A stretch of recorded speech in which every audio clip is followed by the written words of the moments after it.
So, what would you like to do? What's kind of on your plan for today? I would love What's to, important? yeah, because I've been delving into the same topic as yourself with the Yeah. reincarnation soul trap idea.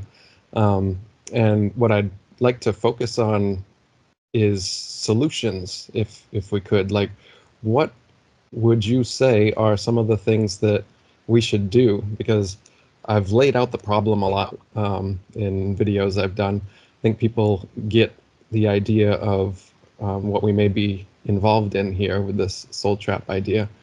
But what are some of the potential solutions that there may be that we could enact in our life while we're still alive so that we might have a better chance in the afterlife?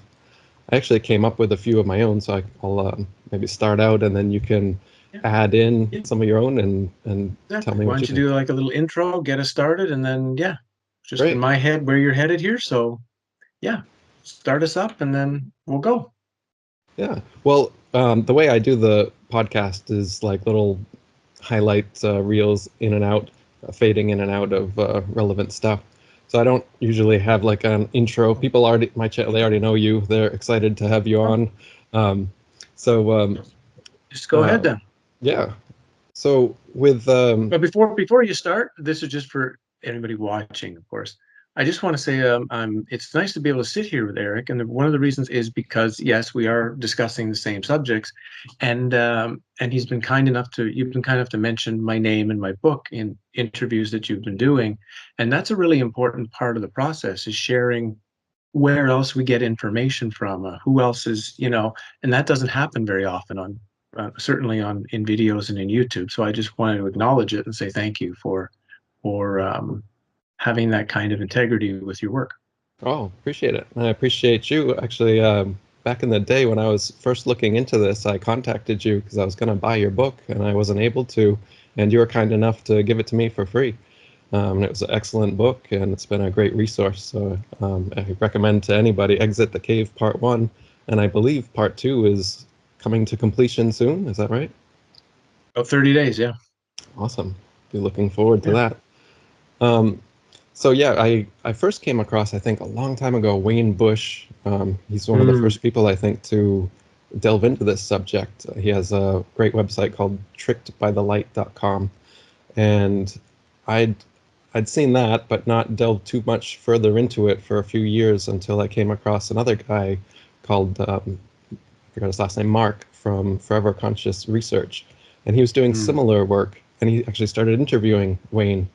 Um, and and then I came across your work and some other people, and it's been the zeitgeist, I guess. More and more people are coming to these conclusions or moving away from some of these other conclusions that, like, the New Age movement has kind of pushed on us.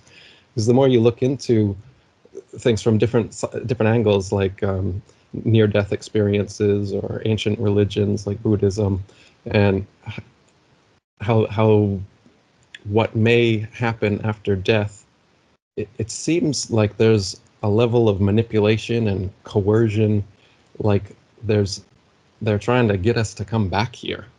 Um, so as far as solutions are concerned, the first place I went looking, because it seems like the religion, the current religion that is closest to what the message of the soul trap theory says, I would say, is Buddhism.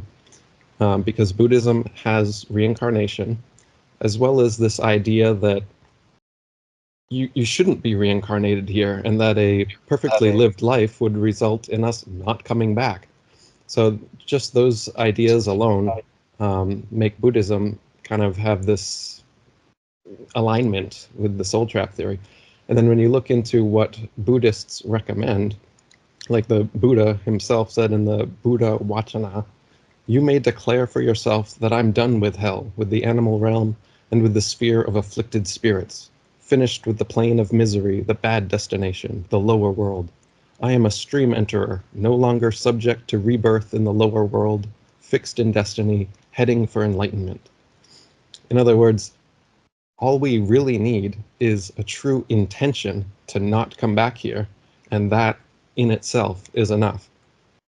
Though the rest of Buddhism seems to extrapolate on that there is more to it than just that, in that you're supposed to relinquish all desires and attachments to the material world, which I would say is probably the opposite side of the intention. So if your intention is to not come back here, that's the positive thing.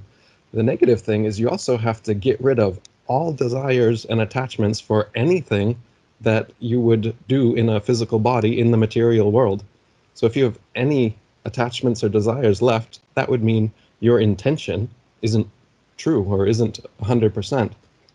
So that's my second one, intention. Second one is relinquishing desires and attachments. Now, the third one I've heard from you, you call it recapitulation, I think, which is the idea of maybe going through your life review before you die. So maybe going through all the mistakes you've made or anything you're regretful or remorseful for, owning and working through all the associated emotions so that if you do have a life review, some kind of judgment, that it's not this new thing to you and that you can be easily emotionally manipulated and coerced into doing whatever it is the judges decide of you. If you've already owned everything in your life and you accept yourself for how you are, you've forgiven yourself or whatever, if somebody in an afterlife review comes up and says, hey, I think, you did this wrong and shame on you and you need to be born again to fix your karma, I'd imagine somebody who's gone through this recapitulation would be much more likely to be able to stand in their own power and not give in to whatever these manipulation and coercion techniques are that we might face. Another part of that is just living an ethical life. So trying to be moral so that if somebody is trying to pick apart every little piece of your life in a judgment scene afterwards, that you don't have any glaring mistakes that you personally do feel regretful for because you tried your best. And in this hellish world that's filled with other people enacting their own karma, makes it pretty difficult to not make some mistake. And I think that we need to be able to forgive ourselves and not think that we need to be perfect. Seems these other beings may think so. Just a couple more. So number 4 was meditation. Just being able to focus and not be diverted and drawn off, because when we die, like the Tibetan and Egyptian books of the dead, it seems like there's going to be a bunch of beings, tunnel of light, buzzing, humming sounds. There's going to be all of these novel experiences that would be easy, like a moth to the flame, to just be taken in by. But if we have a center for, if we practice meditation through our life, we may have a better chance at maintaining whatever intention we have, such as not being born again. So practicing meditation, I would think, would be helpful. Lucid dreaming as well. So the afterlife state seems to be quite dreamlike. It's your consciousness lifting out of your body and experiencing new dreamlike states. So if you're able to become conscious of the fact that you're dreaming while you're dreaming by practicing lucid dreaming techniques, I would imagine similar to meditation, that could help us keep focus in the afterlife state.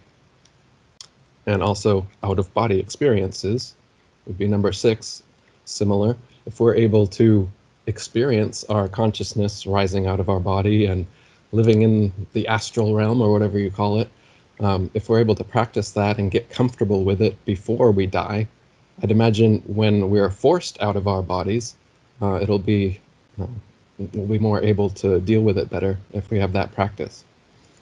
And the last one, 7, was just research, meaning the more we research these topics and the more we think about such things and having these kind of conversations, the more likely we would be to hopefully find an out, versus if we just go along to get along, never think or research on these topics, and then we die and are faced with all these things, we're not going to be prepared.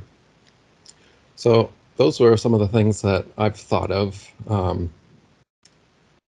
Could you make comments on some of those and or Um, Tell me some others that you've thought of. I can comment. I've been writing as you talk. Excellent. Um, well, my new book is designed for this direction. You know, the first book was designed for what a lot of are coming on right now. Like you say, it's a big change. A lot of people are discussing the subject now, writing about this subject, talking about this subject. I think because the last 4 years have been so insane for so many people that they've had to kind of really question what this is. It's always been insane. It's not like it hasn't been insane before. It's just the insanity level got turned up to a high degree that it was more difficult to hide it. Still, the majority still thinks this place is fine, but there's a bigger minority now that feels there's a problem. So when you went through those ideas, and I think perhaps Buddhism or Zen or other elements at their origin point were probably about, we will say, reaching source. And today it's about, like it's about something different. It's about becoming a really nice, happy guy. Mm-hmm. Guy girl. That's really what it's about now. And they throw in these other ideas to kind of make it seem like you're doing something more than that, but that's really what it is when you break it down. Even the quote you read, right? The quote is describing how that quote is saying I'm releasing the lower world for something else. It's not saying I'm releasing that something else either. So they're trading one trap right in the sentence, they're trading one trap for another trap. And this happens a lot. You'll see this in when you read through various, I don't want to call them texts, but the way people present things, they trade one for another. It's right in the language. Like as soon as you say my intention, talk about intention. Well, if you say my intention is not to be reborn, well, anyone who's watched Darren Brown knows that as soon as you throw the word not in there, you've also indicated the thing that you're going to have is going to be, you're manifesting it. So by saying I don't want to be reincarnated, what's going to happen? You're going to be reincarnated. It's that don't think of a tree. You think of a tree. Right. It's that same kind of. So the intention has to become very clear on what you actually want, not what you don't want.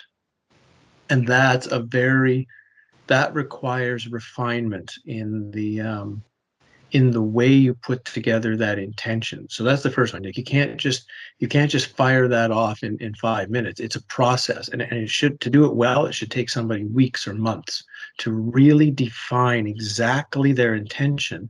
Partially, yes, that intention should move your consciousness and your awareness in a particular direction away from other things. I'll just say one more, and then you can begin the conversation back. It's when it comes to desire and attachment, people read that statement, and so they think, I need to stop my attachment or my wanting or my desire for various objects or experiences, and of course, the only attachment you have to let go of is the attachment to yourself. Once the attachment to yourself is gone, then there's nothing else. What do you mean by self in that? Your physical Exactly. self, or your very consciousness? Do you mean that?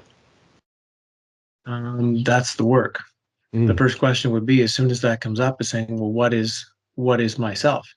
What is this thing that I've actually declared myself to be? How do I know what it is first, and then how do I verify its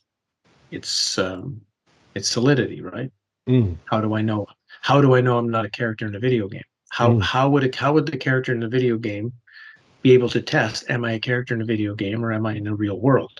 These are the kind of questions that Buddhism was supposed to get you to ask, but they don't really ask much anymore. It's there kind of, but not like it probably was at its origin. Like everything, no matter the religion, no matter the organization, at the core there was usually somebody who was very, very aware, very, very alert, and presented things in a particular way. But once you get 100, 200, 300 years past, the next group, not only are they doing it consciously but unconsciously, they're massaging the data so that they can have themselves in an easier position of power and control, and the message becomes less important than their standing. And we find that in everything, right? So like stuff is at the core, but you have to unravel it to see what was probably there originally and what's just fluff that's been added in the time since.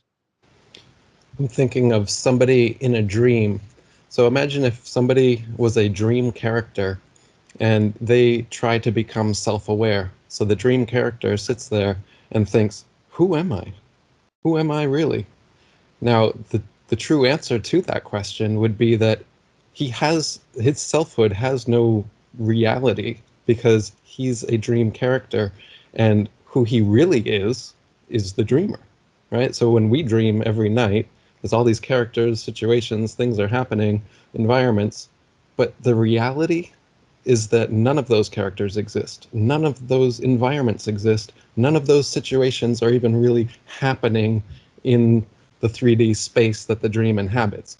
What's really happening is the dreamer is dreaming a dream, and the character is identifying as a piece of that. Now, potentially, that's what's happening here, and I believe myself to be Eric and you to be Howdie, but ultimately, we're just dream characters, and the dreamer, which you could call God or the intelligent designer or whatever, the one originating source aspect, that would be the real thing and the only real thing that exists. And everything else is illusion or a maya, including our physical bodies and our sense of self. And if that was the case, maybe just realizing the fact that you are a dream character in God's dream is enough to wake you up to the fact that what is there to be reborn as? Going to be reborn as Eric? Well, Eric's dead, and Eric didn't exist to begin with. And now here you are in this afterlife realm, still believing yourself to be Eric? Well, maybe that in itself is enough to be reborn, because you haven't learned the lesson that you're not Eric. What do you think of that idea? Yeah, that's I would say that's moving in the more correct direction, yeah, of the state it has to get unraveled to see through. It gets simple. People try to simplify this, and of course they would, because it's um it's a pretty vast topic. And as I get a lot of people who've come to me, because I wrote Exit the Cave one a particular way. I wrote it as a very kind of harsh presentation, because I felt some things needed to get shaken in the reader. You know, the reader's coming to this place. This is a loving world. God cares about me. And I need to give that a bit of a shake for them to look deeper. But once you've got to the point where you're looking deeper, it's like, okay, now the questions start to get vast. And problem is generally people want an easy solution. If I just do this, if I just do that, if I say these mantras, if I sit this way, if I, imagine this, it'll all work out. And it's not really that simple. It's a process that's been presented through history for whatever we call history, presented for, again, however many years we've been in the simulation. Um, and it's about having to first define reality, right? You have to define reality. You have to first, and just because, like, okay, Eric says dream characters in a dream. Well, how could you prove that? How could you test that? I took 8 years, right? I took 8 years to just test that hypothesis, and pushed myself from around like 1999 to 2005. I mean, I pushed myself to near the cracking point to test it. So, I mean, I know the answer to that question now, because because I've had that realization. So it's, for me, it's not even that question doesn't even exist. I know that answer. I know what the answer of reality is. Then when I fell in the canyon in 2005 and had the realization of my own non-existence, of my own, again, just being as a projection, just like the world. So that realization became clear. But the whole idea of, well, but there, you can also be trapped. So how does that function? How do those realizations fit into the idea of that something's trapped. Like, if it's a dream, how does something get trapped in a dream? That seems pretty strange. We wake up in the morning, like you were saying, and the dream seems to end. None of our characters are trapped in, like, they're not trapped in my dreams. But in a sense, that's what we're saying. As soon as because ancient texts describe it as a dream, because that's maybe the easiest description they had at that particular time. Today, we might call it a simulation or a computer game or a video game or whatever, right? It's just because we're now in a technological kind of world, it's easier to present it in a technological way. The point being is they're all saying it's not what you think it is.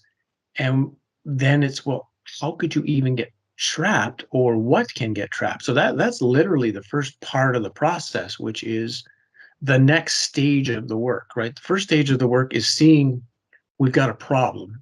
We've got a problem, and that the realm is not what I was told it was when I was a kid. Okay, so the next problem has to be, how do I define it? How do I actually start a definition process of then where I really am? Hmm.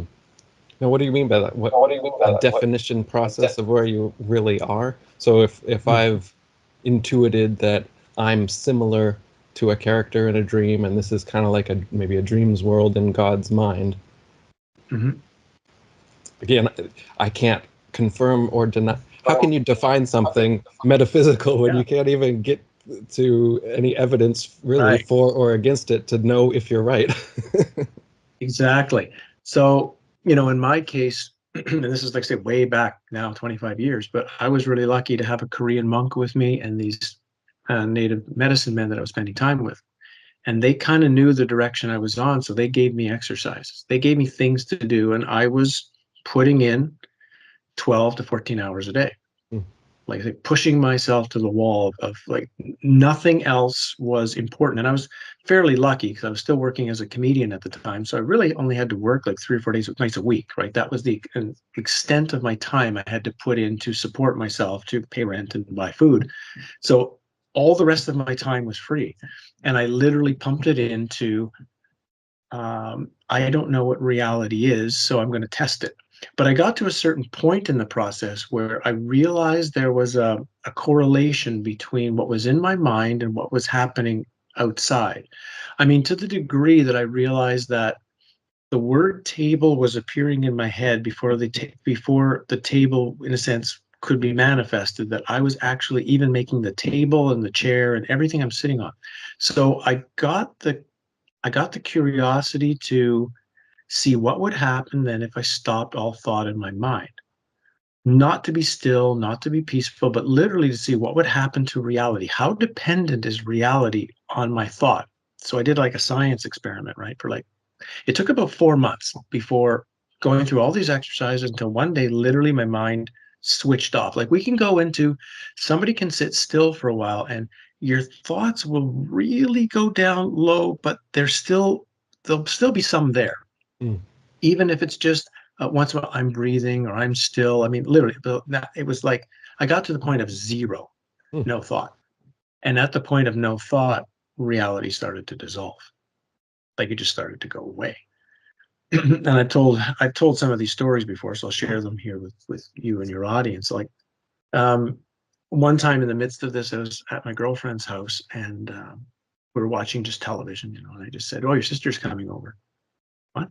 And all of a sudden, there's a knock on the door. Lets her in. She comes over and says, "Howdy, how did you know my sister was coming over?" Well, I saw her park the car there in the driveway, and then she just walked up. And of course, the TV is up against the wall that has no windows in it. And she's like, "Well, honey, that's a wall." Mm. And I realized I had literally been seeing outside the whole time without a wall there. It just didn't exist. And then when she said that, the wall sort of reformed itself back in.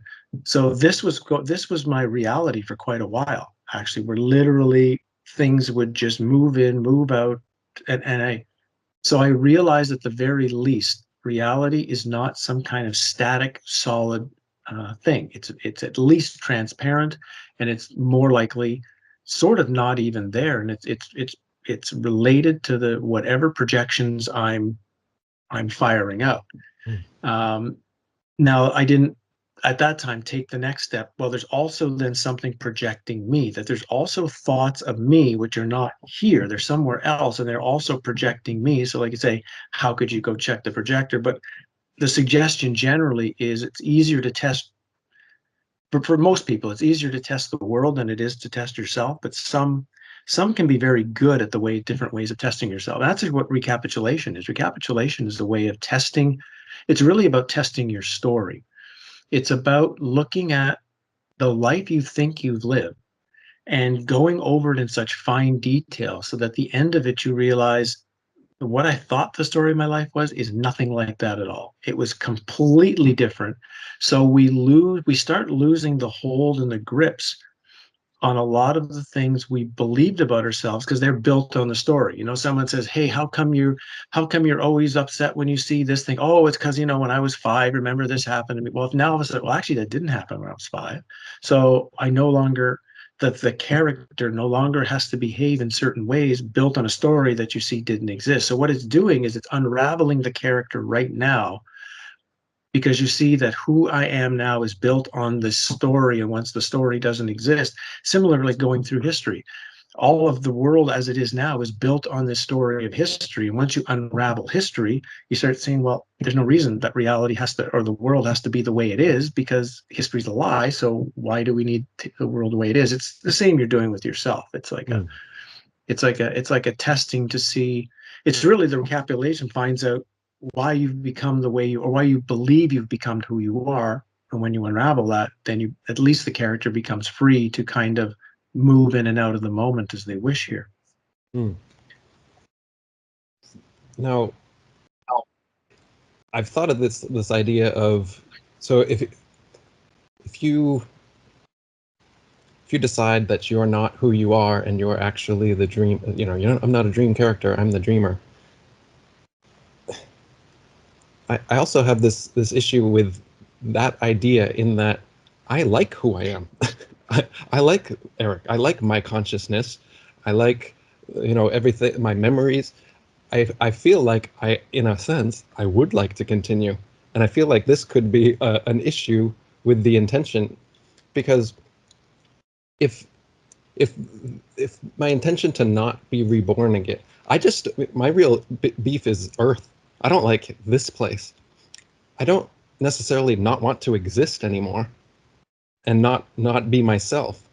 Like, if you just go back to being Source, say, well, obviously Source created everything that is. So Source decided that it wanted to do this life thing, experience this Earth thing, or maybe there's other realms or whatever. And if I just go back What to if that, that's not true? What if that's just a belief too? do Ooh. tell. Well, No, I'm what just saying that, if that was yeah, a because belief? that's a standard core of a lot of religious traditions to try to explain where we are Yeah, and pin it to this source wanted to have experiences. Um, but no one's ever proven that. And right. it sounds good. Once you've rejected the standard story of God is love and he's made me to grow, and okay, well, we'll go to this other idea. But just like Neo, he comes out of the Matrix, he moves into the world of the Morpheus and Trinity, but he doesn't test, is that a real world too, or has he been Mm. tricked in another matrix? He accepts Hmm. it automatically. So I'm gonna let you go back to sharing your story. I just want to make sure that it's presented to everybody, that just because that's in like almost every religious and spiritual ideology you can find, it's never been verified. Right. Though my issue is I can't think of an alternative. Can you think of an alternative to that? Because doesn't there have to be some originating source, and that thing created what we are experiencing? And if we are to, go back, or to get out of this particular, because I've got an issue with the amount of pain and suffering here. That's my main thing. Is I don't understand, well, and the way like eating works, and death, and just the weakness and mortality of our bodies. Like, if I was the creator, I would have created a much more pleasant experience. And I don't understand why we're all here experiencing such a negative experience. So I don't necessarily want to not be anymore. Like, oh, I don't want to be Eric anymore. I don't want, like, I actually like who I am. And if to just go back to source, if that's what it was, it seems like, well, you just create a new being, because that's what source is doing. It's sourcing all these beings. And then that sounds like yet another reincarnation trap, just a bigger version of it, if that's what it is. And so I'm very curious about what could the alternative to that be, because you presented that you've actually thought that there could be some other thing. What else could there be besides that? Well, if we put this, and we'll put this in Gnostic and Cathar terms, right? That's the easiest kind of to explain out of Western minds. We can do this through Asian stuff too, but it's a little more tricky for the average person watching this. But so in Gnostic terms, they talk about a realm known as the Pleroma, which is a place of, I guess the best way to describe it easily, it's just absolute. It's just an absolute reality. So there are actually no opposites. There can't Good can't exist because bad can't exist. There's literally this, and that's of course beyond our thinking. We can't regular mental thinking can't really think of an absolute reality, but that's how they've described it. This reality, the thing we exist in, and all of its layers, all of its universes, all of its dimensions, is they described it as like an error, a mistake. Mm-hmm. That there weren't really creations happening in this pleroma. There were, and again, I'm paraphrasing Gnostic terminology. It's not easy to do. It's very challenging, and it's very challenging. I'm actually reading it in Coptic now, actually doing the translation myself out of the Coptic, and I'm finding when you look at normal translations of it, once you go from the Coptic, it's really different. But it's they kind of describe them more just like there were filaments of light that were created. Mm. So if you think of these early deities, like if you want to think of a Christ or Sophia or whoever, they're just these filaments of light that aren't really creating anything. They just they're having an experience in the totality, but it's not an experience. It's very weird to describe. But somewhere within this, they try to pin it on Sophia. They try to pin the problem on something feminine, but I wouldn't put it in those terms. It just somewhere, somehow there was an error, or there was a mistake, or there was a bad piece of coding or something. And in that bad piece of coding, that part of the totality decided, I want to create. I want to actually create an equivalent to the place I'm currently in. So it kind of tried to copy, it tried to make a copy of where it was. But the copy became kind of like if you put your, you have something bad on the one disk and you put it on the stick and you move it on the other computer, that problem's going to continue into the new system. And that's what this is. This is the problem from the old system or the old place beginning to magnify, beginning to get bigger and bigger and bigger. So the issue is you're dealing with two sources. You're dealing with source, which kind of doesn't create, actually. And then you've got this source, which is manifesting this whole higher reality, which does create. And so they're kind of two different things. And that was one of the biggest understandings I started to unravel, is that when creation is being discussed in ancient texts, they're actually talking about two completely different creations. And that began to make sense, that there's this creation and then there's a different creation. And as that began to unravel, it became okay. I'm kind of getting, because again, it's all another trick. As a lot of people out there know, I've called this place for a long time a suffering pit of hell. That's been my description for this place. And I'm softening it in my new book. I'm now calling it a pit of distortion, of which suffering is one of the major distortions. Because when I call it suffering, it actually limits the viewpoint of looking at this reality. But as soon as I call it, it's a realm of distortion, and suffering is part of the distortion, the opportunity to look at this whole reality expands. And that's kind of what I want to do now. I got a little, and I felt I needed to get, like you say, get a little push in there. But now we need to turn the corner a little bit and look at things a little softer. And that's where I'm going to move with what I'm writing, is but bigger, softer, but expand what you're looking at, expand what you're exploring. And because if someone's still someone doesn't understand what Eric just said, like, how could any true creator who's supposed to be loving create a mess like this? There's no answer for that. That's a literally impossible correlation. But once you see, it's been created exactly the way the creator wanted to create it. It is what the creator wanted. Ah, the creator's insane Mhm. of this realm. The Mhm. creator's insane. Ah, it all makes sense. Like it all makes sense now. Why it is the way it is, and why this bizarre trick and distortion is being put on everything that's in it. Makes sense. What do you think would be the reason that a the original source in the pleroma, whatever you would call that, would allow Sophia to Mhm. have the demiurge and to create this world if he's Right. the ultimate god and something below him is creating something that he doesn't like, say, what's preventing him from squashing it and bringing us all back to the pleroma?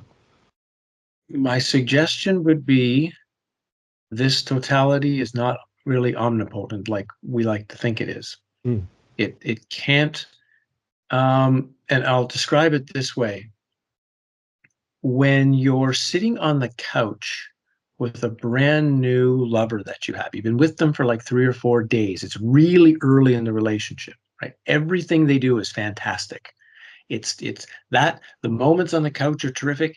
It doesn't matter what else is going on anywhere, literally. It just from the worst thing coming on the news to whatever, you're literally in such a clear place, you want nothing to change. mm, No matter how weird or something might be externally, your space on that couch with that person is so perfect. The idea of wanting to change anything doesn't even compute. I think it's something similar to that. It's more like this totality might recognize error, and at some point you might say they will get bored on the couch finally, and they'll just finally decide to turn off the TV. Let's put it that way, which I think is coming. I think we're getting close to having the simulation turned off, like I've mentioned many times.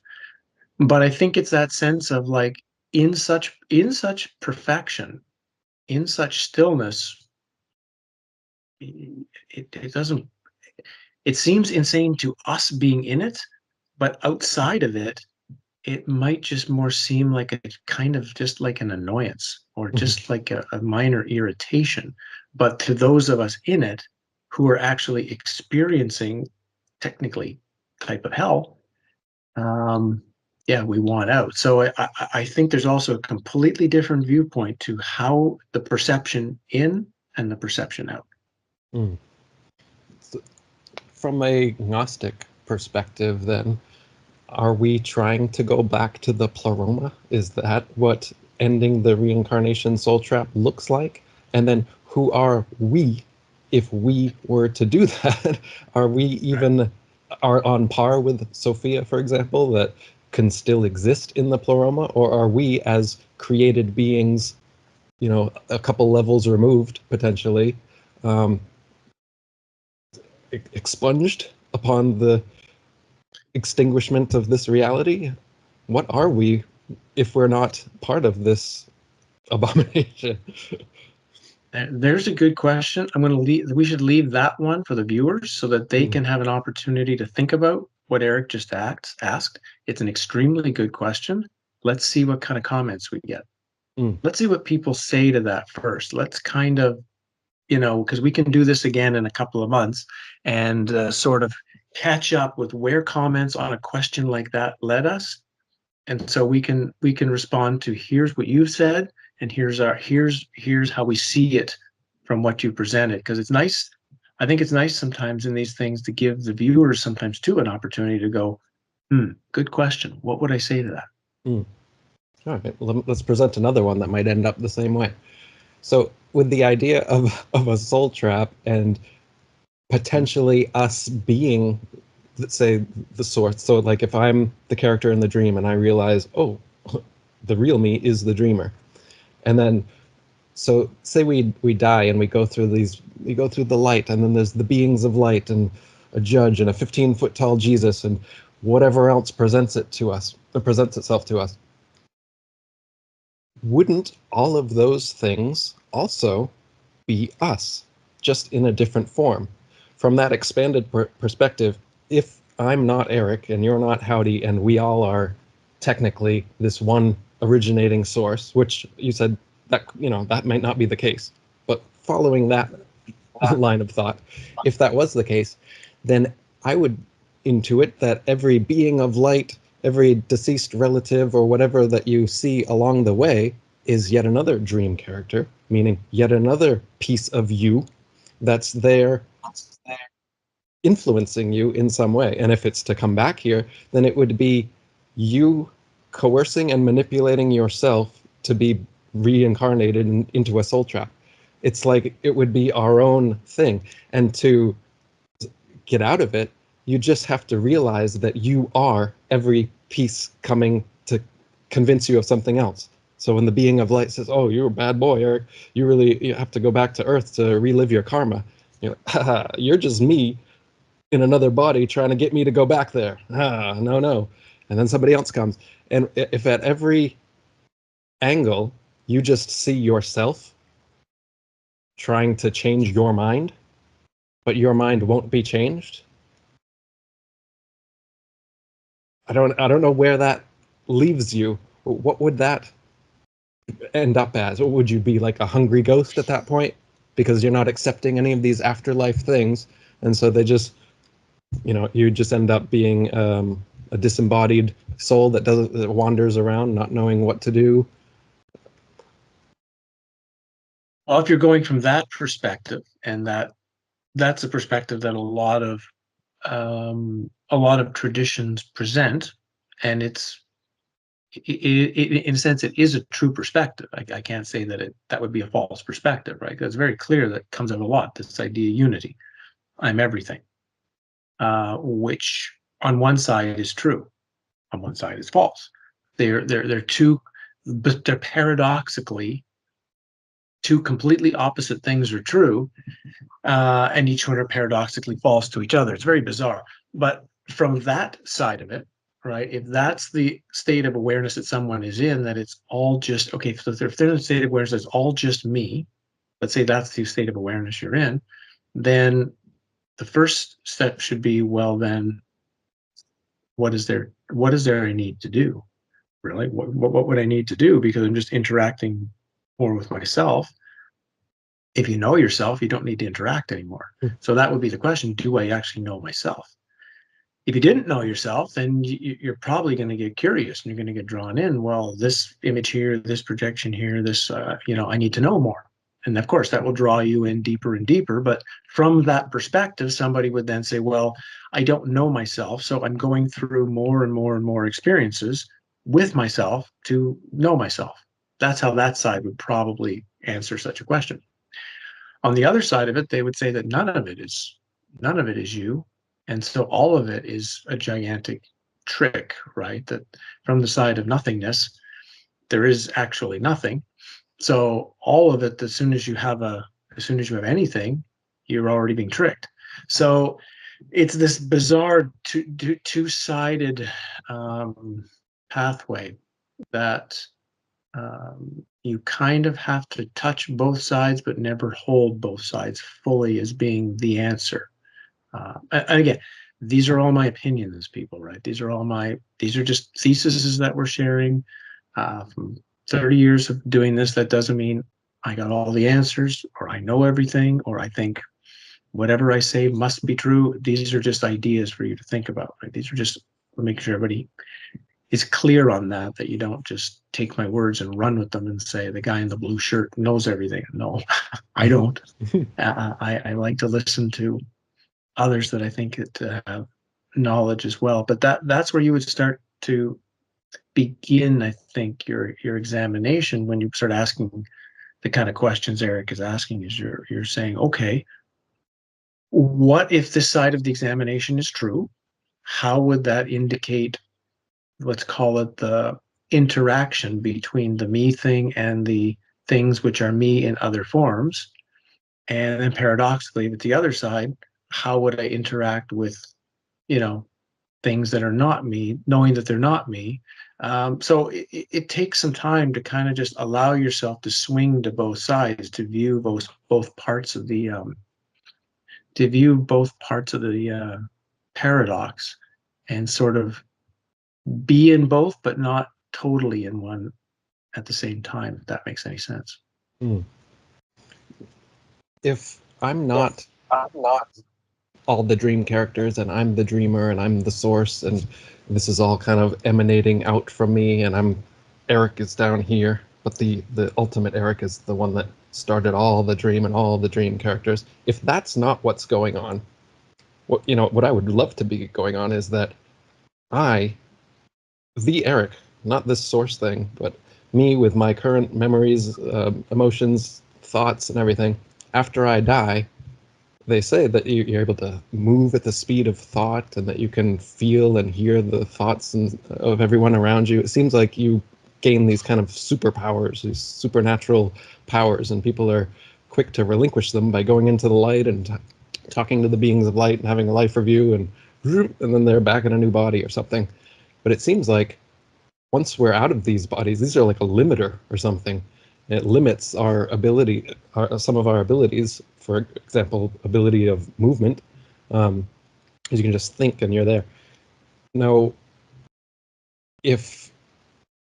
what if when we die, we come into a greater power and we are our own creator beings, in the sense that we could create another world, a better world, a world that I envision. I say, oh, I don't like the way that things have to eat each other to survive here.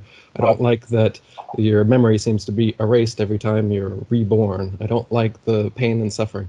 I have all these negatives, and then there's all positives that I do like. Um, what if I was able to create my own heaven and then live in that? That sounds pretty cool. Is that an option? Is that I don't my issue with that one is I don't see how I could still be me and have all those powers. It seems like I would have to go back to source to get those source powers. And then, as I said, then I'm just going back in this new reincarnation cycle where you go back to source, and then source, the thing source is doing is this dream, whatever, it created Earth and all these people. So why would I not then be recycled back again? Even if I stayed as that, what is that even doing this whole time? Apparently it's not helping out. Like you said, it might not be omnipotent, and is just blissing out on its own and not even caring all the stuff that's happening down here. Is there potential in your mind that we ourselves, in this state that our consciousness finds itself outside of our bodies after death, could be now a creative being, and we can create a new experience and a new place and a life to live after that? Or are we part of something bigger that we just can't escape from, and that's wishful thinking? No, sure. If you after someone dies, they can just like now you can technically you can manifest if you know what you're doing. You can manifest anything you want. Mm, The problem is it's all still fake. mm, So what's the difference? mm, You're changing props in the theater show. Does it really make any difference? So I say, well, it's a nicer experience. Yeah, okay. And that's what 99.9% of people want. They want a nicer experience. They want to make their prison cell look better. That's what mm, they want. The prison cell is very uncomfortable. So I'm not so it doesn't bother me that I'm in prison. What bothers me is that I don't like it. So if you can find a way to make it nice, great. Then they'll be comfortable for a long, long time. Problem is still in prison. And that's the part that very few people grasp, or when they do, and they come to bump into someone like me and they kind of realize, like, and again, I would have no qualms against somebody doing that if that's what they wanted. Again, it's so many people have come to me over the years and they're very confused, right? I don't know what to do, and I would say that's your first question. Know what you want.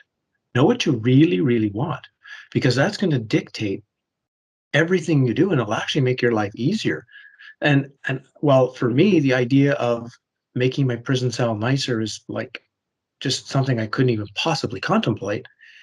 For someone else, that might be exactly what they truly want. They want a comfortable, nice thing with certain experiences. And it's like, then put your effort into that. I tell people, like, really, like we talked earlier, redefine your intention really, really clear and go get it. You can.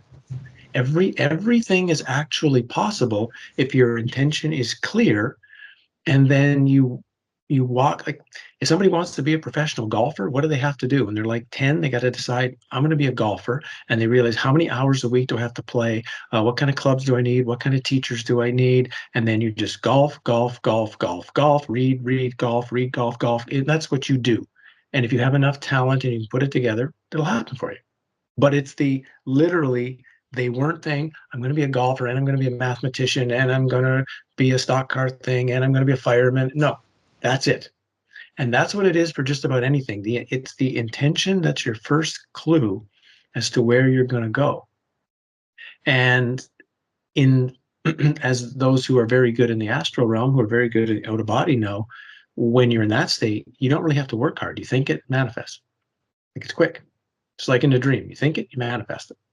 So you can do all of that, and that is totally an option. But if someone says, I want to end the reincarnation cycle, that won't do it, because, like you say, you're producing another place for your awareness to play, you might say, right? And so it's all about intent. It's all about first intention. Then it's commitment. It's having the intention, and then it's putting the commitment in place to get whatever it is that you feel that you want. Because if your commitment is strong, you'll overcome a lot of adversity that's automatically going to get thrown at you. We know. Ask anybody who does those New Year's Eve resolutions. I'm going to start working out every 4 times a week. I'm going to quit smoking. How long does that last? Right. 2 weeks, right? Because they don't have a true commitment. They don't have a true underlying, true emotional state of, this is why. It's not just, I want to do this, I have to do this. They know, like when the mom or the dad is kind of realizing, and they're smoking and drinking, and they realize their 8-year-old kid, and they look at the kid and they say, if I keep doing this, I'm not going to be at their wedding. I'm probably going to be dead. I better stop. They have some kind of emotional impetus beyond just a wish, and they're able to say, I'm done. Like, and it's instant, right? It's in, they literally, they don't have to be gradual in something like that. It's like when I stopped drinking myself, I stopped exactly 25 years ago. It was instantaneous. I said, I don't want to do this anymore. Done. That's the way it has to be for a true intention. And once you've got your true intention, whatever it may be, the pathway will start to move for you, because you are so clear within yourself, this thing anyway, what you want. So yeah, it's so be careful what you intend, because make sure it's what you really want, because you can have an intention and it can take you to some place, and then you get there and say, actually, I didn't want this. So know what you want first. So you would say that even if you were able to be the ultimate creator and designer of your own reality, which you designed in only with aspects that you wished for, nothing negative in your in your view, everything's just positive, you would still consider that a prison? Yes, of course. And one, why? And two, what would be the alternative to that wouldn't be a prison? If you were just to be nothing, is that what is nothing? Is like void and having no consciousness and no experience whatsoever? Is that the goal? Or is the goal to have some other kind of experience that's not a created fictional experience, but a real experience, because you are now being whatever the real thing is, and you're not creating some false prison, as you'd say? Yeah, challenging to put into words, of course, this kind of idea, but it's kind of on that track. It's this recognition of, you want to be in a place where false doesn't exist. Yeah. That's the best way I could describe it. And so you can't go there because you don't know what it is. What you can do is locate false. We have lots of it around us, and you start dropping it, and you start dropping it, and you start dropping it. And at the beginning, it's easy to find things that are false. As you go on, it gets a little harder. and they begin to get more personal, and they begin to get things that you really like. Things you hate, they're easy to let go of when you see they're false. Things you really love, those are harder to let go. But eventually you'll get to one thing, and no matter how hard you try to get rid of it and prove that it's false, you can't. And that's how you realize, oh, that's what's true. Mm.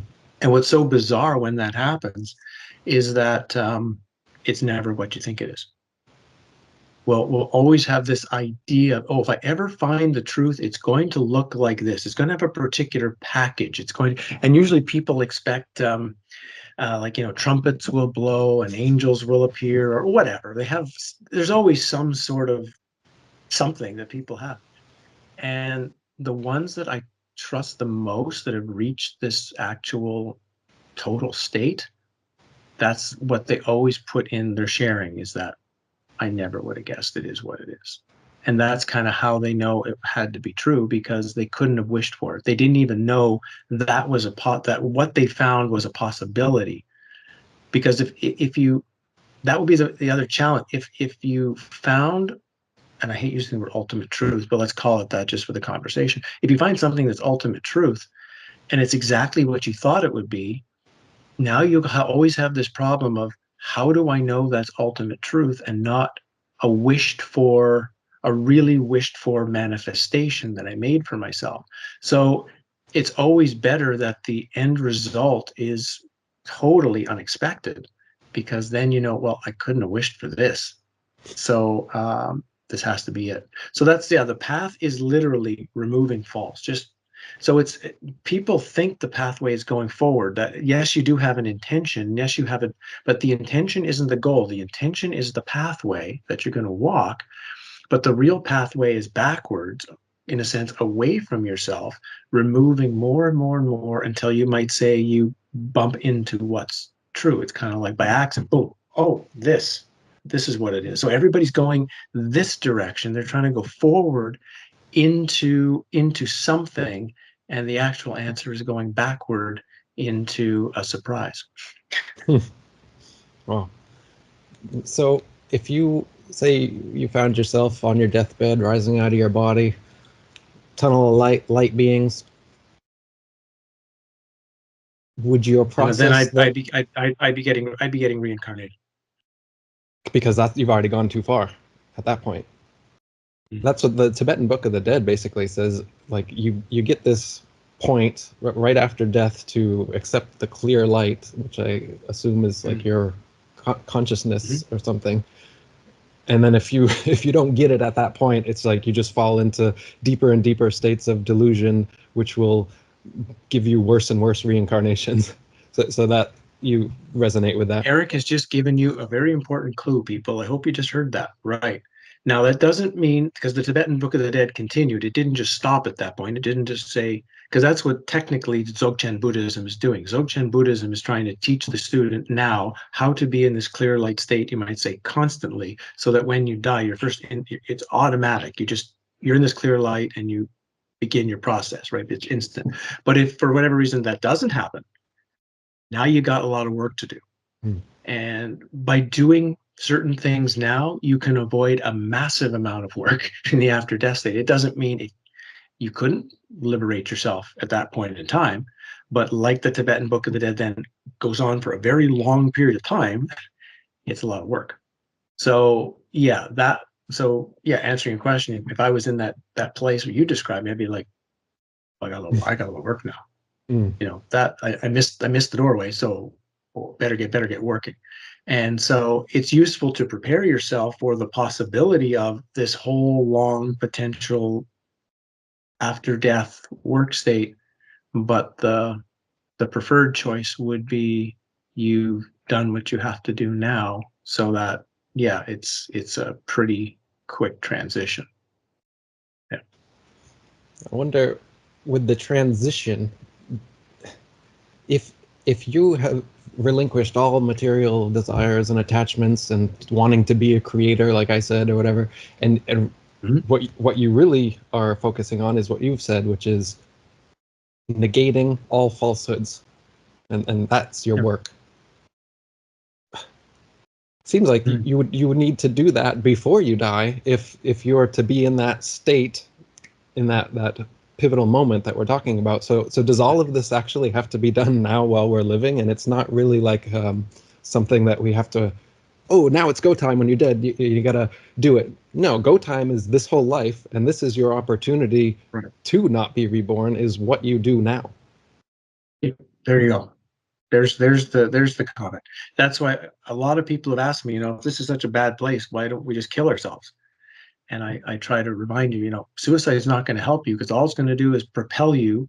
It'll take you out of your current suffering now, okay, but it's just going to propel you into the next after death realm, and you're not ready for it. Mm. You're not prepared for it. So all that's going to happen is you're going to get sucked up, and guaranteed you're back into another dreamlike experience. So you actually didn't gain anything, because this is the time where work can actually happen.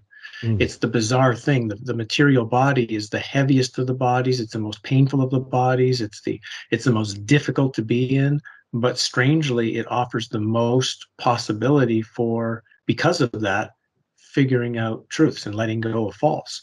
It's much easier to let go of false here than it is in the after death state.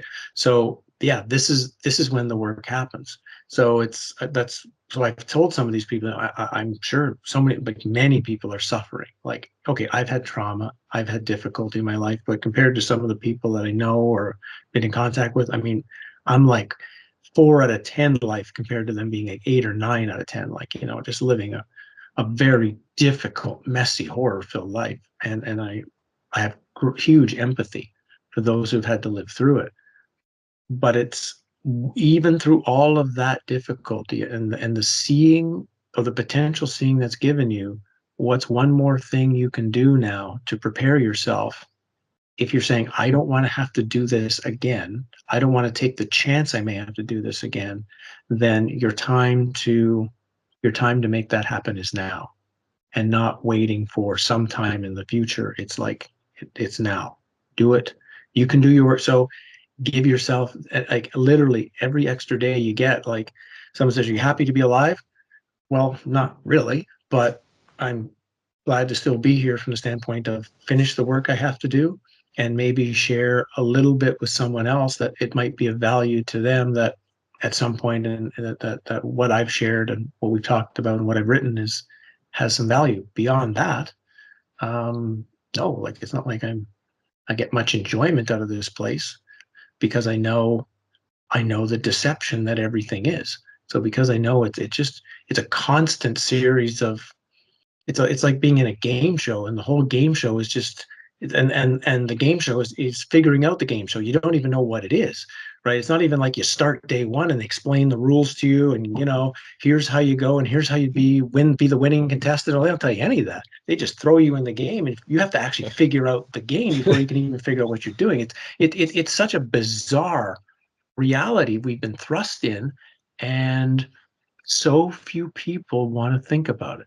That's, even still, it blows my mind how few people will actually pull up a, because really, I'm sure many of you can recognize Eric and I are not having a spiritual conversation, even though it might sound like we're having a philosophical conversation. We're having a conversation about the absolute depth of what's going on. What is this place? How did it get here? Why did it get here? What is death? I mean, these are literally should be the prime conversations of everyone's life, and for most people, they aren't. And again, it kind of blows my mind that it's not. On the flip side, I recognize that because this is a realm of distraction, and it does a great job of doing that. So as soon as you've got 2 kids and you've got the job and you've got to cook dinner and you've got to take them to soccer practice and you've got to do this and there's no time. Mm. So many people literally do not even have time for them to even have the time to, like, watch our interview today. They have to almost schedule this time in because the rest of it is so busy. I mean, I get that. So I get why for many people it's so difficult. But on the other hand, it's like, even still, people don't say, I wished I had more time to study this stuff. Generally, they would just say, I wish I just had more time to do things that I like to do. So this conversation normally, or good 95% of the population just wouldn't appear, even if they had the time to have it. Mm. As I'm So sure you know in your own life, right? There's not many people you could just strike up a conversation like this. It's rare who you could talk to about this stuff. absolutely, yeah. I've always been deeply philosophical. I majored in philosophy in college, and so it's always been the way I've thought. But I've always been the black sheep loner that nobody understands. And like you say, I love to talk Yeah. about deep topics, and most people love to stay on the surface. And the second you scratch anything too deep, they're out of there. Now, Yeah. if the Yeah, work, and people want to know why that is. It's because there's so many things that are built into the identity of who I am. Religion, ideas about history or science or what you're supposed to do. Or, I mean, all of these things are part of a foundational structure. And if you start picking at one of those foundations, it's not so much they're worried about that specific one. They're worried if, on a subconscious level, if one of the foundations go, maybe they all can go. mm, And if all the foundations go, then I won't know who or what I am. And I'm just going to hold on, whether it's true or not, I don't care. It gives me a solidity. So I'm going to hold on. A game you can play with people if you want to just see how this is, because one of the things I did through my whole life too, along with recapitulation, was not doing, which was behaving in opposite, bizarre, strange ways to test how my mind works and how others work. Fun thing you can do is go see people who know you really well. So this would be like family members or really close friends, and just behave the opposite as you normally do. Whatever you normally talk about something else. However you normally sit a different way. If you don't ever drink rye whiskey when you're there, ask for rye whiskey. Like literally, and watch the reaction. The people are going to be freaked out because you're not behaving the way their mind has decided this is you. mm, And this is the box I've built for you. And as soon as you start playing outside of the box, they don't know what to do. They literally, like you would act normally, you'd have to only do that for about 20 or 30 minutes and you'd have to stop because you'd freak them out. And so it's similar. So you understand what's going on when you start having a heavy conversation. It's something similar. They have a box of themselves that they've built over years, and they don't want to start wondering, I could be different than the box. So maybe uh, that gives people an understanding of why you're going to meet so many walls if you try to have these discussions with average people. yes, yeah, most people, they get comfort from their stock answers that they get from religion or wherever else, and they believe in those answers, whether they're true or not. Whether they can confirm or deny the accuracy of their beliefs is a whole nother thing. But someone who's Right. truly philosophical, like we're doing, is doing the work that you just said, which is basically seeing what isn't. And if you're always seeing what isn't, you don't. If people ask me, "What's your philosophy?" or even when people ask me, about this soul trap type thing, I've always said I'm agnostic. I don't know, and I think everyone else is too. But everyone else is deluded into thinking there's something beyond agnostic. And agnostic means to not know. And I'd say Right. every single one of us is in that same boat. None of us know. Right. But the vast majority of people think they do know. They've found some answer from some religious book Right. or from some guru or what have you. And Right. then they've convinced themselves this is the answer. And they spend their whole life trying to convince everyone else that that's the answer.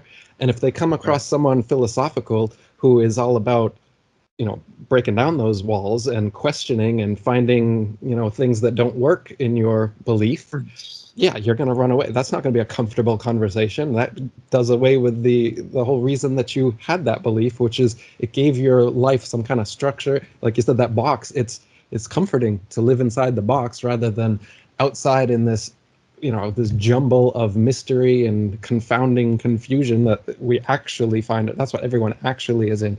But that's difficult to stay in that space of just absolute mystery. But I haven't found myself any. I don't feel like I've gotten any closer to the absolute truth. Just like you say, I just have oh no, this isn't it. That's what's gotten me to this soul trap thing. Is just like, Right. well, that's not it. That's not. And just coming here, and then people are asking me like, so how did you conclude this? Like, well, this isn't even a conclusion. It's just all this other stuff definitely isn't it. Yeah. And this is kind of where I'm at now. Yeah. This is a possibility. So now I examine this thing. Yeah. It's Mm. that. It's the story of they say the more you learn, right, the less you know. And what that Right. really means is actually when you're not really learning, you're like I say, you're letting go of false. So of course, as Mm. you let go of false, it doesn't mean truth comes to replace it. It just means you're carrying less and less and less. So actually, the further you go, you know less because you didn't gain a whole bunch of knowledge, but you let go of all this previous stuff that you realized that, like you said, that's not it. That's not the answer. It can't be this. But that's the weird thing. Nothing instantly replaces it. So there's just these gaping holes of unknown. And the further you go, the more you have to get comfortable with this state of, yeah, I don't know. And I'm okay with that. I'm okay with not knowing. I'm willing to be patient and wait. That was taught to me so early on. There was a medicine man that I went to see for the first time. I was told that this person might be willing to go and spend some time with you. So okay, I called him, let him know I was coming. I went out to the reserve, came to his house. He said hello. He showed me a chair. He didn't give me anything, didn't give me any food, didn't give me water. I just sat on the chair. He went and did his stuff. He made phone calls. He collected herbs. People came over. I sat there for 6 or 7 hours, like just sat there. And I was wondering, am I supposed to do something? Is he angry that I'm here? Should I leave? And I kind of just said, if I was, I'm going to ride this out.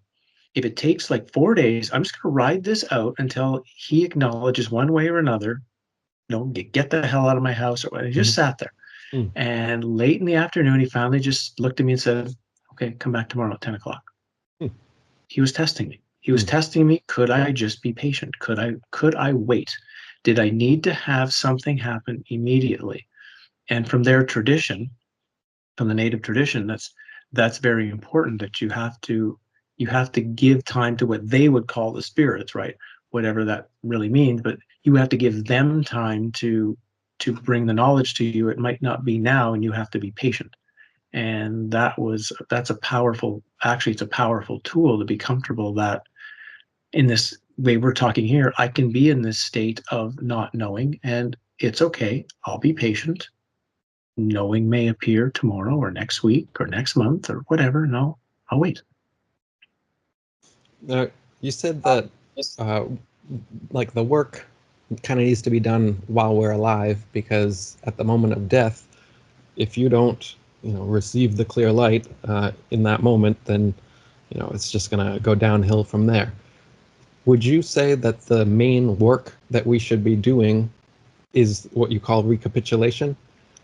Or would some of the other things that I mentioned, do those even register for you, like the meditation, out of body experiences, lucid dreaming? Do you think trying to get familiar with that is useful at all? And what is your actual definition of recapitulation? What should we be doing if that's the Okay. thing that we're trying to focus on? Sure. First answer, all of them. Yes. All possible exercises are valid and useful potentially. And you don't really know which ones will work until you've tried them. Some people get upset because they tried meditating and they can't do it, or they did, and it's like, so they feel like, well, that's what I'm supposed to do, and I can't. It just doesn't work for me. So I guess I have no chance. And once you explain to them, like, well, there's a whole lot of other exercises, there's all these other stuff, they take you to the same place, just on a slightly different road. And you think you can do this, and that? Yeah, I can do that. And their demeanor changes right away because it's like, oh yeah, there's many different things I can do. So yeah, there's a lot of different possibilities, and you kind of have to try a number of them to see which one seems like you can do and are providing value for you. And it's okay to say no to the ones that everybody else is doing. You don't have to do those. You have to do the ones that's right for you, right? So that's the first question. The second thing Eric asked is about specifically the recapitulation and what that is, at least for me, because I didn't really understand it until I had completed it. which is a life review, and it took me 4.5 years to do it. And it wasn't until the end that I kind of actually figured out why this works, what this actually does. Because when you're in the midst of it, you just don't get it, actually. But the point being is that you want to see your life in complete detail from the standpoint eventually of feelings.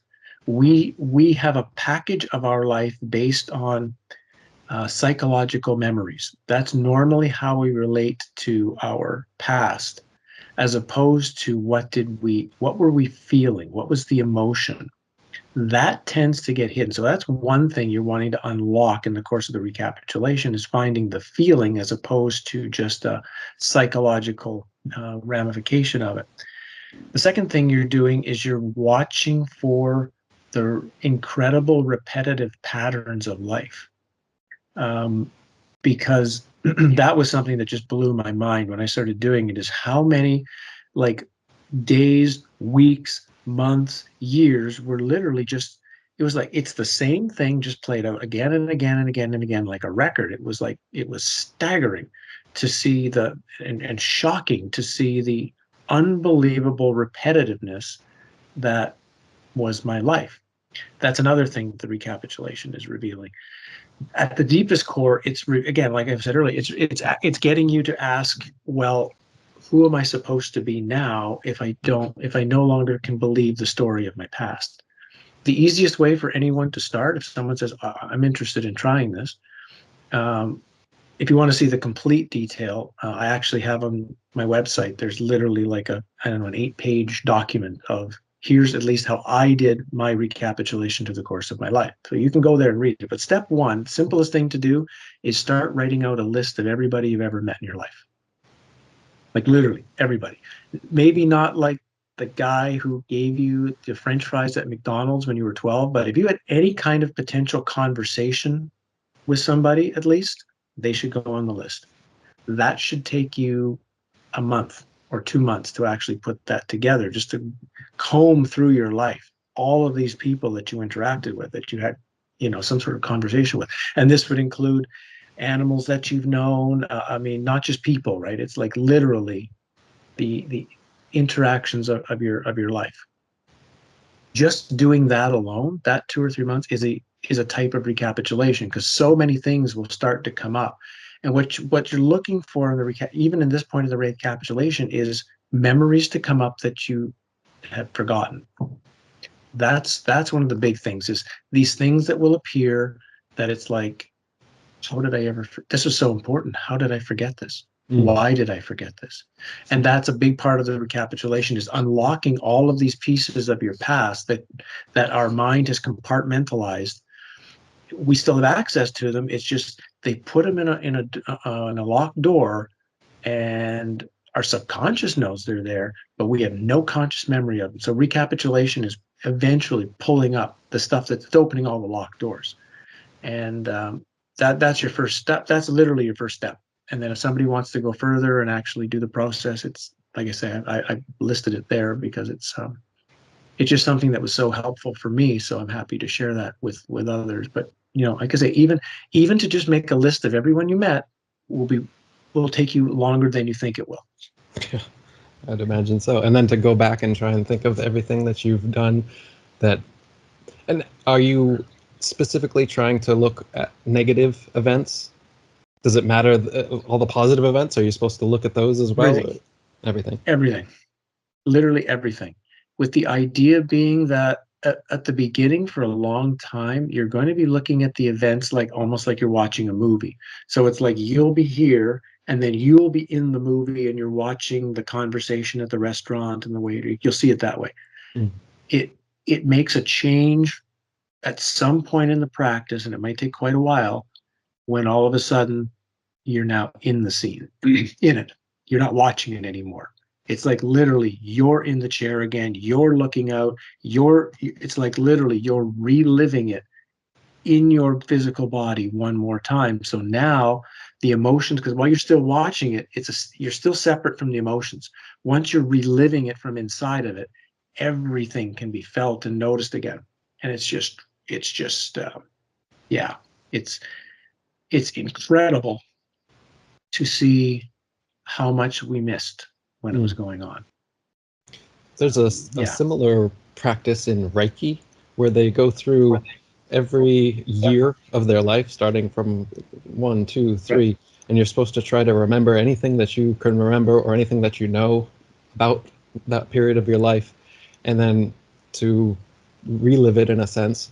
And then because it's Reiki, they like put their hands on chakras and they're like forgiving themselves for certain things and trying to make realizations with their current self and their new perspective, looking back on childhood trauma or other things that happened, and hopefully, rewiring certain things, and coming out a better person or more knowledgeable.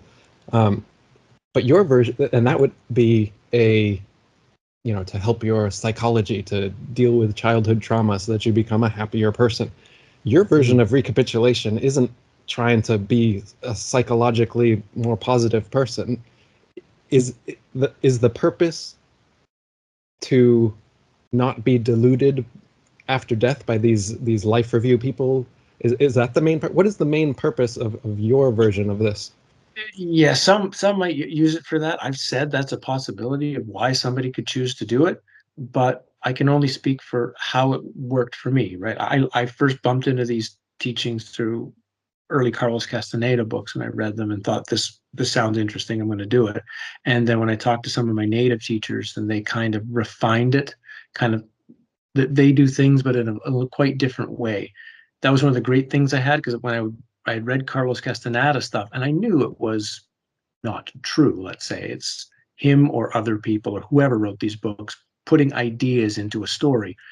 So it was great when I actually got to meet the real people who live on the reserves and actually, and I could compare what of this seems like it's similar and what's completely different. And so they helped me also shape how I was looking at the recapitulation. But again, the point was first to see the way like the way you described first, this other technique of doing it, which it does have some value. Like you say, it will help you psychologically to do that, but you could see that it's the mind is going to present its story. The mind is presenting the story, and then you're going to work with the story to try to bring it into such a way that where it's a more effective interaction between the you thing and the story. Mm-hmm. Here, we're not interested in the mind story at all. We don't care what the mind thinks. We're interested in what really happened. Mm. We're interested in what happened at the level of the feeling. That's all that matters. And so it's a little different because you're going into this depth of something else, really with the point eventually, at least it was for me, when I could look back on it and say, the story my mind told me about my life is absolutely 100% wrong. Mm. Usually, whenever I thought somebody was being a complete idiot, it was me. Usually, if I thought I was being a complete idiot, actually, it was them. Like literally, my whole life was the complete opposite of what I thought it was. Like to massive degrees. So when I came out of it, I actually, for a while, similar to what you could get out of out of body experiences or dream. It's literally, I was like, well, I don't know who I am then, Mm. because I had this whole belief of my whole life and how I was and how I acted, and who are the things I should forgive, who are the people I should get forgiveness from, and it was like, actually now I don't know what the hell happened there. I have no idea. And so I all of a sudden was able to move into that state you're talking about. Actually, now I don't know. Mm. And because I don't know, I'm no longer bound to have to respond to my past the way I've always responded to it. Doesn't mean the past has gone away. It just means actually the way I've always thought it is, at least I know that's not it. I've got a probable answer, but even then it's not totally the same, because I did a second life recapitulation a few years later. And when I did the second one, it was totally different, because then instead of seeing a complete scene, like say I was at a hotel um, front desk checking in with, say, a girlfriend, we're doing something. No longer did I watch the whole thing play out. I watched 1 second in ultra slow motion. I was literally seeing like one tiny slice of the entire 20-minute interaction, as if this 1 second was the only thing that mattered. The whole other 19 minutes and 59 seconds, that's just filler. That was literally, this is it. And so again, from that, it was this realization of the mind is building this massive, giant structure over what's really these tiny little energetic events. And if we can let go of this story, right? If we can let go of this Howdy guy's here talking to Eric over there, what's really happening is one tiny energetic moment that's here that, and it's like that's really what you need to find, or what we need to zero in on. What the Howdy and Eric character have done or talked about means little if you could zero in literally on, well, what's the energetic element that was the part of this whole seeming interaction between the two of them. And if you could literally find that and pull it out, you don't need to hear the whole conversation we just had. You could literally just zero in and you get it all instantaneously because that's where it's contained. That's what the second recapitulation began to show me, is this, that the story doesn't matter. The little tidbit of the core energy of it, that's where the whole thing is located. So it, again, it just starts to change your whole perspective of this place and my interaction with it, right? It, but it's also seemingly bringing you to a place of not knowing, of even more not knowing. Do you think, is that a good place to be? Because we're talking about how this moment of death, you need the clear light. If I'm still in my agnostic space of just not knowing and, well, this isn't it, this isn't it, this isn't it, oh, and I'm dead, is that enough? Everyone else is doing, they're doing the opposite, basically. They're finding some answer, and then they're having extreme confidence in the answer, like, Jesus, right, I'm going to heaven, or Buddha, I'm going to, not be reborn, I'm going to go into the void, or whatever. If you've got some solid, concrete, confident idea of what you want, do you think that, do we need that? Because that's what everyone else is doing. Do I need to be confident about ABCs of the soul trap or whatever? Because I'm not. I'm in that space that you're talking about, right, where all I can ever do is say, well, that doesn't resonate. Well, no, I don't see anything that's a yes. I don't have confidence in any answer that I can hold in my hands and be like, okay, this is what I need to do. This is what I need to intend. Even the intention word. So we're saying you have to intend. Right. If I don't know what's going to happen at death, how can I have any kind of confidence or intention, like, I'm not going to be born again, here's what I'm going to do? I don't even have that kind of confidence. What I have is skepticism. I have this forever skepticism, and I'm hoping that will be what saves me. This is the fact that everything that comes at me, I'm going to be skeptical. I'm not going to accept it. And that has been what's, I feel, a boon to my life in this world, by being constantly skeptical and a critical thinker. That has gotten me way farther than what most other people do, which is believing, finding a comfortable answer and being totally confident with it, even though you can't even prove it. So I'm kind of worried about carrying this way of being into the afterlife, because is that what or unless that's what is necessary. I just to extrapolate a little more, you've probably heard about Pascal's wager, the idea that, well, if heaven exists and the only thing you need to do is believe in Jesus, well, you might as well do it, because then you get a free ticket to heaven. And if that wasn't true, all you did was believe in something that wasn't real, and so there's no real downside to it. My idea is, well, what if there is a downside to it? What if believing in something false gets you manipulated, tricked into, say, coming back here? And the only thing that wouldn't allow that is if you rejected everything and you were skeptical of everything. So in that version, maybe that is the savior. So it's the exact opposite of Pascal's wager. If you accept Jesus, Buddha, Muhammad, any answer that you accept, and you're waiting for that in the afterlife, maybe that's what the afterlife's going to give you, because that's what you're expecting. But if you have no expectations and all you have is skepticism, everything that's thrown at you in the afterlife is also going to be approached with skepticism. And do you think, my question is that a good plan? Or should you try and find the answer while you're alive, so that you could have it in the palm of your hand and then be confident about it, like everybody else seems to be? Because I've never I've never been able to do that. I've never found any answer that's gotten rid of my constant agnosticism that I've felt ever since I've been alive. Okay. Good question. Yes, so if somebody holds a belief, certainly going into the afterlife, guaranteed they'll manifest it. That's what the belief is. That's what the astral world is, right? You have a belief or a feeling and it manifests it. So guaranteed that will be the experience. The afterlife will give you a package of what you expect.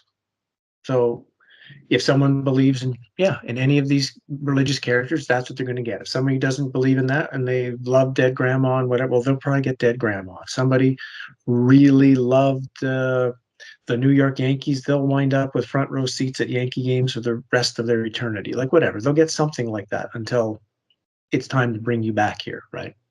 Time to bring you back into the realm. So if somebody goes in with no belief at all, which of course is going to be challenging because we have so many foundational beliefs that we don't even know are beliefs.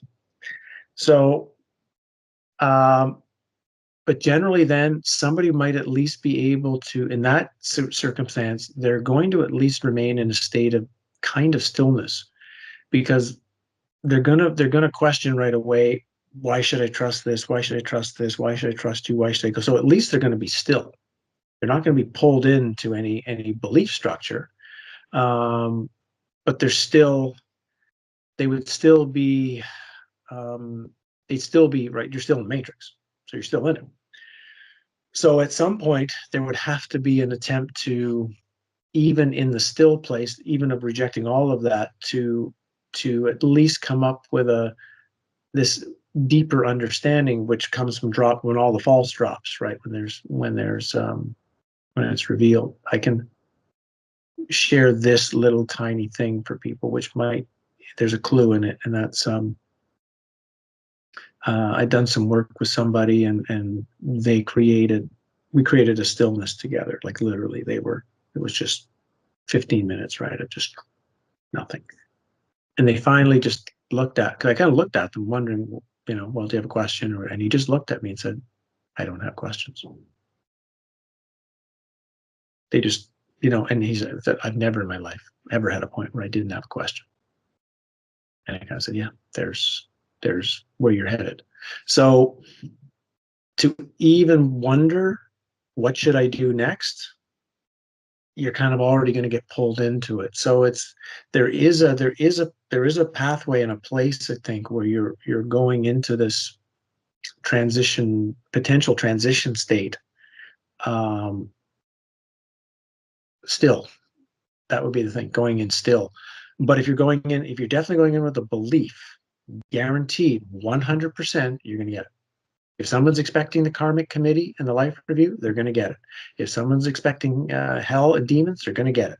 If someone, whatever they expect, whatever you believe, you're going to get. So if you realize that, then that's back from when I was testing reality, when I was playing, my mind is making in some way what's going on here in my not all of it, of course, it's just a small part of it, but it is impacting it. When we start to realize that in the after death state, it has an even bigger impact. So it's, have we learned to at least shut all that off so that we're not adding any external projection? Then at least you could say, okay, kind of what's coming at me. And like you say, just, oh, I'm rejecting all of that. So you're not going forward. You can be still, and you can maybe take 100 or 200 years figuratively to come to a deeper understanding. So in my opinion, I would suggest that's the better option of the two. Right? If you don't find an ultimate answer before you die, but you're able to walk in saying, actually, I have no idea what this is really going to be like, and I probably am not going to trust whatever's thrown at me, you'll have a better chance of navigation somewhere.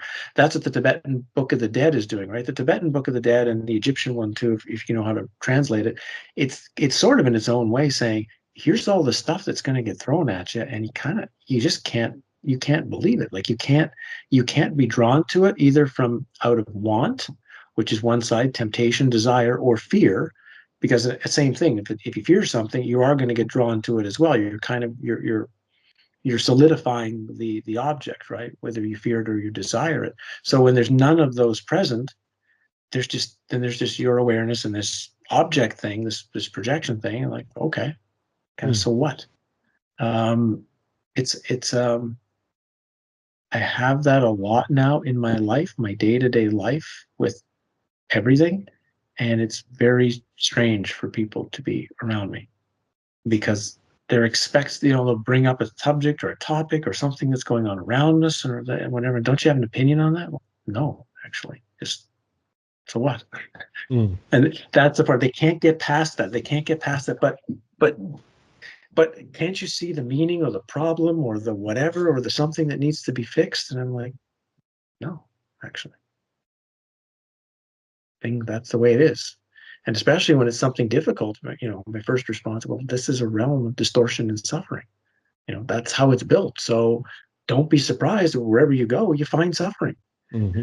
So from that perspective, I guess the greatest philosophical piece that came across was Schopenhauer's writings. When I came across it, Schopenhauer did not exit the matrix, guaranteed, but Schopenhauer did come up with the understanding, okay, if this is a world of suffering, and a very Buddhist intake into him, then the best way we can proceed is to reduce suffering for ourselves and others. And you, if that's your first subject, that hey, the whole reality is suffering along with me, and if I can help one other person, one other dog, one other tree, one other anything to reduce their suffering, I've actually done something okay today. It's a pretty good way to live your life, just moment by moment. And like I said, it happens all the time. I might notice a tree with a nail in it. And so literally my first response will just be, what should I do with the tree? And I might try to talk to the tree and figure, because maybe it doesn't want the nail out. That'd be worse. Maybe it does want me to take the nail out. Maybe it wants me to take the nail out and do some kind of repair on it. But the point being is I've seen another being in suffering. Can I find a way to help?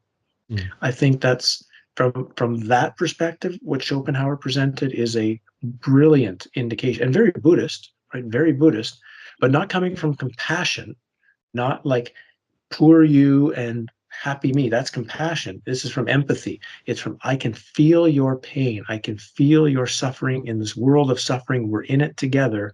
And I'm sharing some of my time and energy to make your existence a tiny bit better today. That's just there. What a great way to live. Absolutely. I've heard that there's two kinds of Buddhism. Well, I know there's two branches of Buddhism, but I've heard that there's two ideas about enlightenment within it. That there's one idea that one person can become enlightened and can, say, not be reincarnated. There's another idea that no one person could ever be enlightened or leave the trap by themselves, and that the only way to reach true enlightenment is for everybody to do it, as if we're all part of some,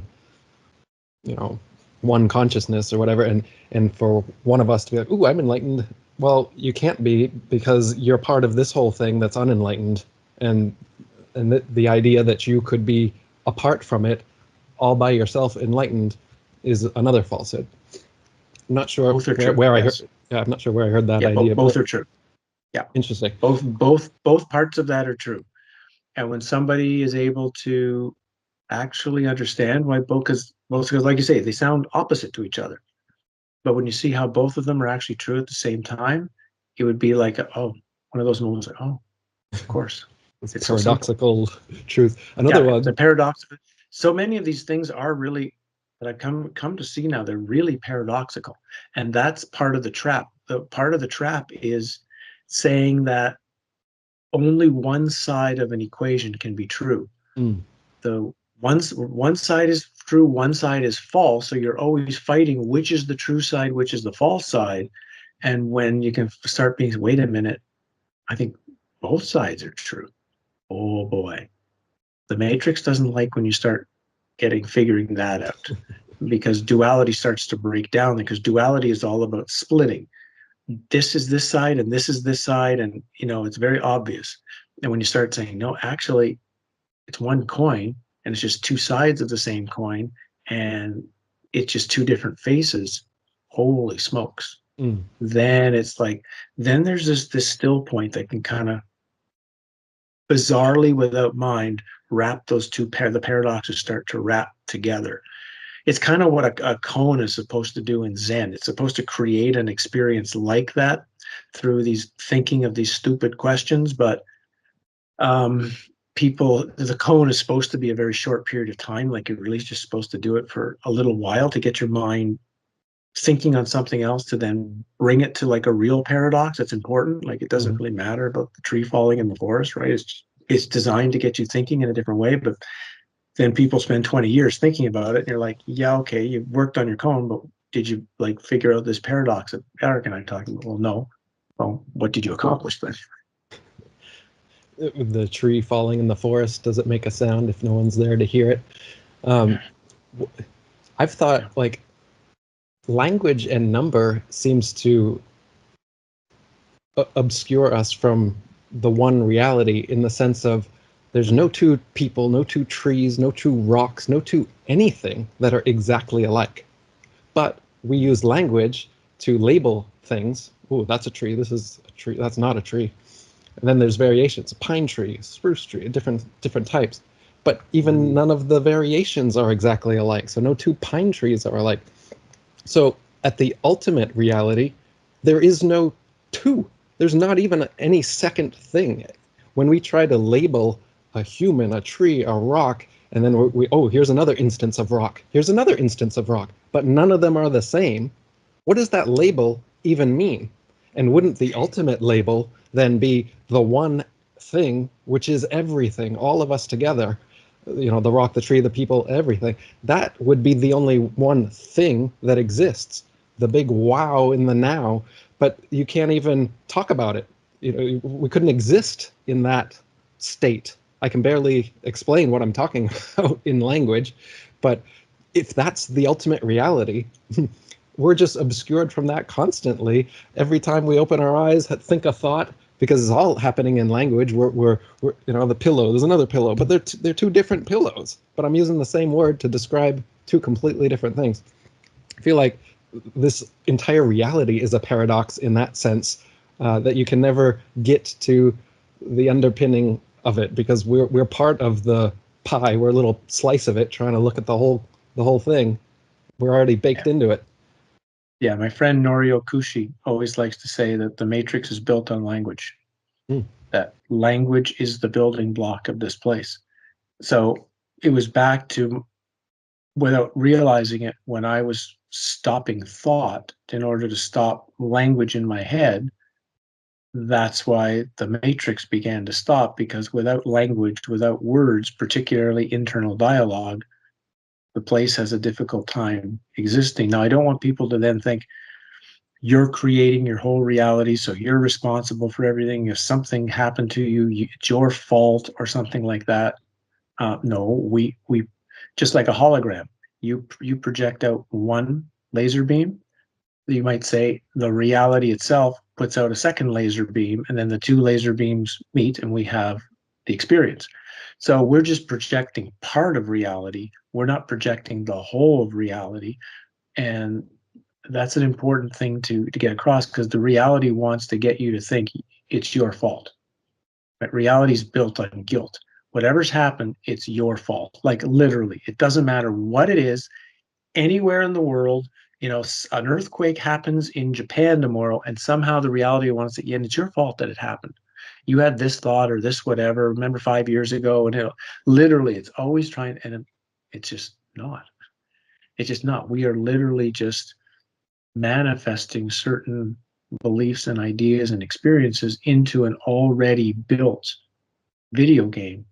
The video game is very, very complete. We're just bumping in little tiny pieces to it. And yes, we do slightly alter and change our own experiences, alter what happens to us.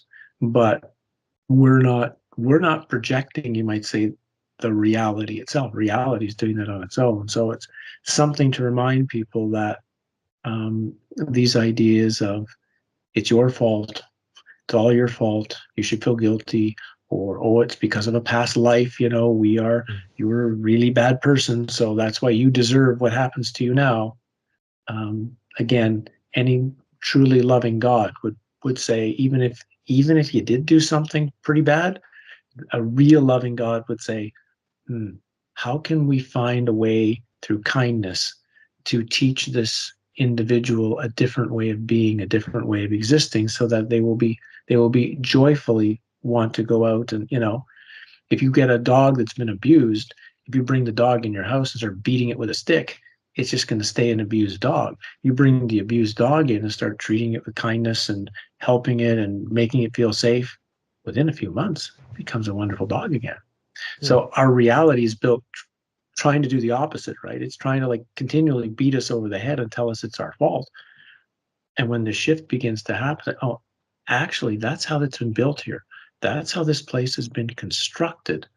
And okay, it can do what it wants, but I don't have to do that, right? Reality can be as insane as it wants, but I'm going to choose sanity.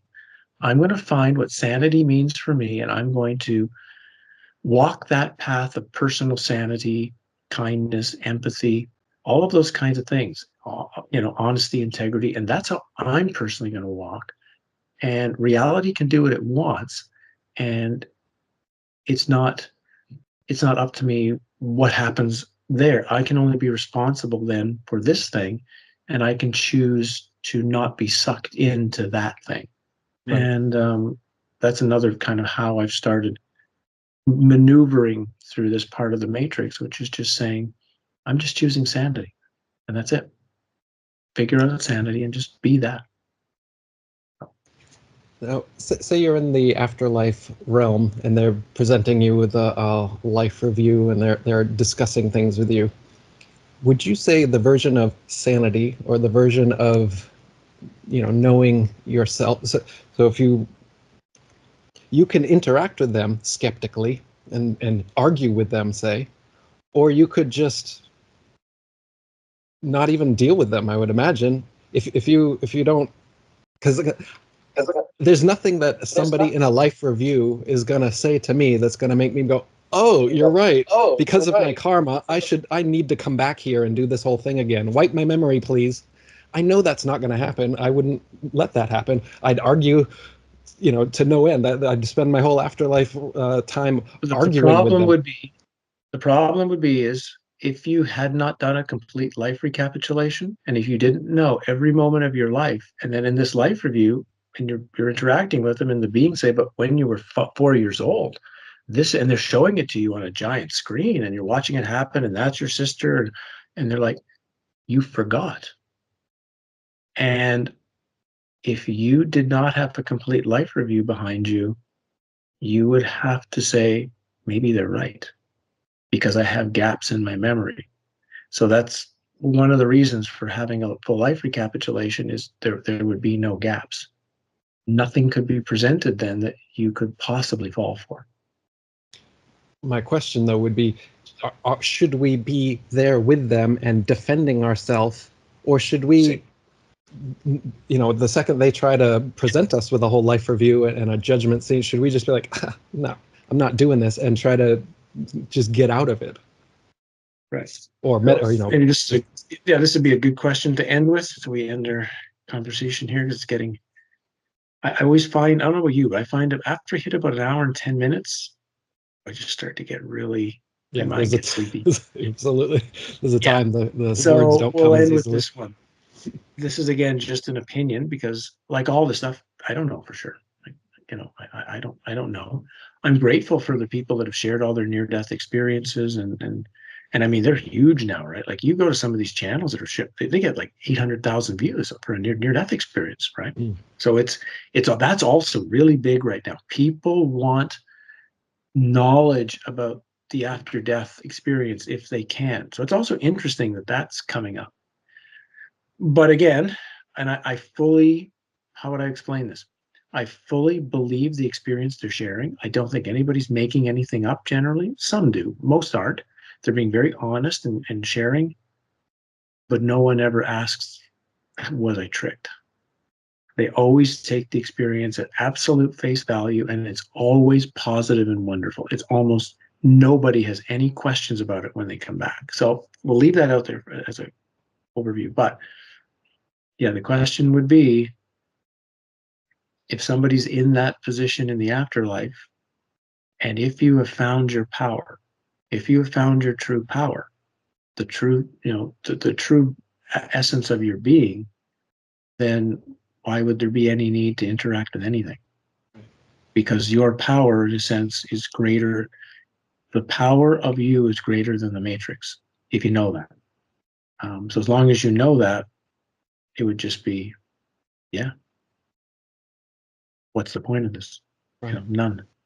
So but if someone's not fully in their power and they feel there could be something greater than me out there, there's the instantaneous. I better give in a bit to authority and hear what they have to say. Right. They might know more than me, so to speak. That's the catch. Um, it's that I don't say more than me because I shouldn't put it in those words. But something is more powerful than me. Something is more total than me. Then already there's that belief, and like we talked about earlier, the belief will start manifesting it. But if it comes from not from a necessary, because you can't believe it either. You can't if you just believe I'm more powerful than everything else, and you might generate an experience where you're more powerful than everything, and you're commanding them, and you're telling them what to do, and they're running. You create a different scenario. It's more of a sense of I know I'm more powerful than the beings in the matrix, and that's it. Right. I know, and that's just there's nothing else I need to do about it. It's just okay. I realized that, and then um, why would you need to interact with them at all? And that's the same way that like psychologists interact with narcissism and manipulative behaviors. That, at first people try to defend themselves and they try to prove why the other person, the manipulator, is wrong and all this. But then eventually they say that the only way that you can ever have peace from a sociopath or a narcissist is no contact. You don't fight them anymore. You realize what they are, and then you get them out of your life. I would say similar, the love bombing and all those things that happen to us in the afterlife state seem to be reminiscent of narcissistic manipulation techniques. So uh, the answer Yeah, may be similar. You just don't deal with it. Just like a narcissist in this life, why bother defending yourself when they don't care right, anyway? These people trying to guilt you into certain life review things. If you've right, done the work, as you'd say, why would you even talk to them? right. Exactly. I think that's another really good example of a tool that could be used of like, okay, how would I deal with that in this life? Mm, I'll do it exactly the same way there. They're just narcissism on a bigger scale. right.